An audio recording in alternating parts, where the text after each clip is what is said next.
warahmatullahi wabarakatuh. First of all, let me introduce myself. This is Mehwish Praveen. I'm basically from Tehsil Photabas, and I'm doing my FSc and BSc from my native city, Photabas. The institution was the Government Degree College of Women from Photabas, and I've done my Masters in Physics since April 2022 from Islamia University of Bahawalpur. So today my topic that I have to explain here that was about the chapter number 1, right? That was about the physical quantities and measurements. So here I just discussed two topics of this chapter: physical quantities and SI units. So let's get started.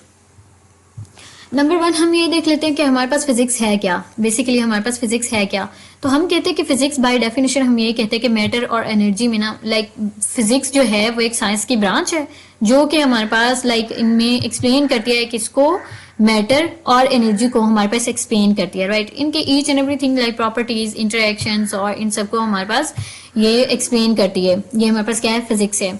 अगर हम अपनी daily routine की बात करें, ठीक है, daily life में अगर हम देखें तो हमारे पास, मैं अगर ये कह दूं कि हमारे पास कोई ही ऐसा फिनोमेना होगा जिसमें हमारे पास फिजिक्स इंक्लूड नहीं है, ठीक है, तो ये गलत नहीं होगा. मतलब हर phenomena each and everything from every aspect, ठीक है, एवरीवेयर हम ये चेक करते हैं कि हमारे पास फिजिक्स इंक्लूड है, ठीक है, चाहे वो जिस भी फॉर्म में हो ना, हमारे पास लाजमी इंक्लूड है फिजिक्स, ठीक है. अगर हम देखें इलेक्ट्रिसिटी को देख लें, ठीक है, हम अपनी डेली लाइफ की बात करें तो इलेक्ट्रिसिटी को देख लें, हमारे मोबाइल फोन्स के देख लें, हमारे कंप्यूटर्स को देख लें, ट्रांसपोर्टेशन सिस्टम को देखें तो हमारे पास जो कार्स हैं, ठीक है, वो भी on the principle of physics है, ठीक है. थर्मोडाइनमिक्स पे है, रेफ्रिजरेटर देख लें, हमारे घर में जो अप्लायंसेस हम यूज करते हैं, each and everything physics deal करती है, ठीक है. हर चीज में फिजिक्स हमारे पास लाजमी इंक्लूड है, ठीक है, ये डिस्क्राइब कहते हैं. In fact almost everything around you can be described quite accurately by the laws of physics, right? So अब हम देखते हैं कि हमारे पास फिजिकल क्वांटिटीज क्या हैं. बाय नाम ही ये हमें बता रही हैं फिजिकल क्वांटिटीज, मतलब कोई ऐसी मिकदारें हैं, कोई ऐसी क्वांटिटीज हैं जो कि हमारे पास एक्यूरेट हम उन्हें मेजर कर सकते हैं, ठीक है, जो कि मेजरेबल हैं. अब हमारे पास क्या है कि लेंथ है, मैस है, ठीक है, लेंथ है, मैस, टाइम, टेम्परेचर, ये हमारे पास क्या है, फिजिकल क्वांटिटीज हैं.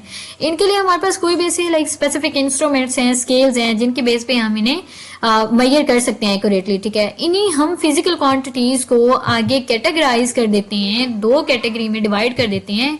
One is the base quantities and the second is the derived quantities, right. So अब हम स्टेप बाय स्टेप देखते हैं कि बेस क्वांटिटीज क्या है और ड्राइव क्वांटिटीज क्या है.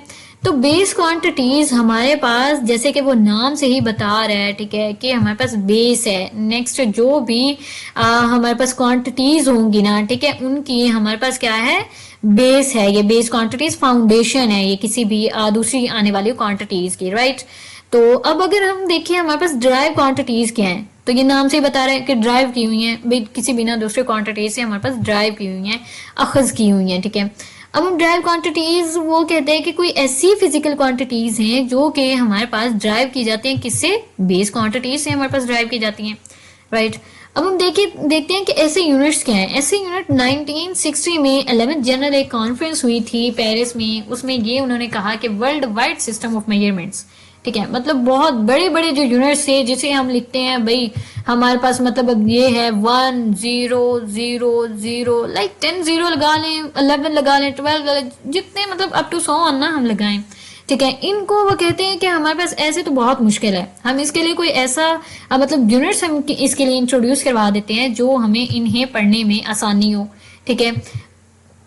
अब अगर हम देखें कि यूनिट्स इनके क्या हैं कि उन्होंने ना मतलब 10 रेज टू पावर में ना कोई भी हमारे पास यूनिट्स हैं, ठीक है, वो हमारे पास 15 में पावर जा सकती है, 18 में जा सकती है, अप टू 100 मतलब जितनी भी होंगी.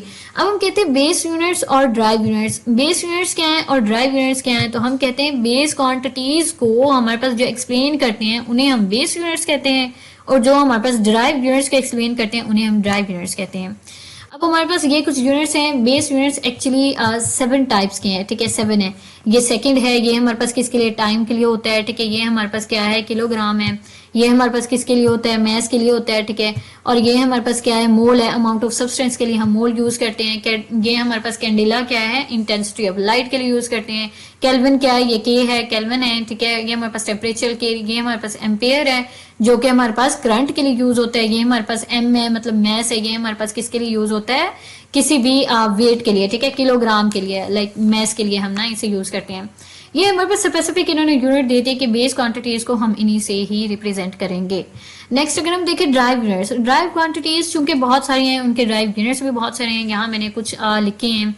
ये हमारे पास किसके हैं, मीटर पर सेकंड स्क्वायर हमारे पास एक्सेलरेशन के हैं, ठीक है। और उसके बाद अगर हम देखें मीटर पर सेकंड हमारे पास किसके हैं, स्पीड के हैं, ठीक है। उसके बाद अगर हम किलोग्राम पर मीटर क्यूबिक की बात करेंगे हमारे पास किसके हैं, डेंसिटी के हैं, ठीक है। और अगर ये हम कोलम और एस, कोलम क्या है, अब हमारे पास अमाउंट लाइक चार्ज हमारे पास है, ठीक है।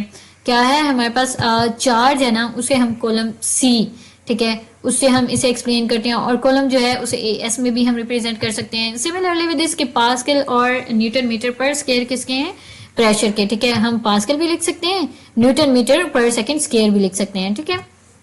नेक्स्ट अगर हम देखें कि हमारे पास प्री फिक्सेस क्या है, वो नाम से ही बता रहा है कि प्री, ठीक है, प्री लाइक किसी भी चीज से पहले आने वाले प्री फिक्सेस, ठीक है।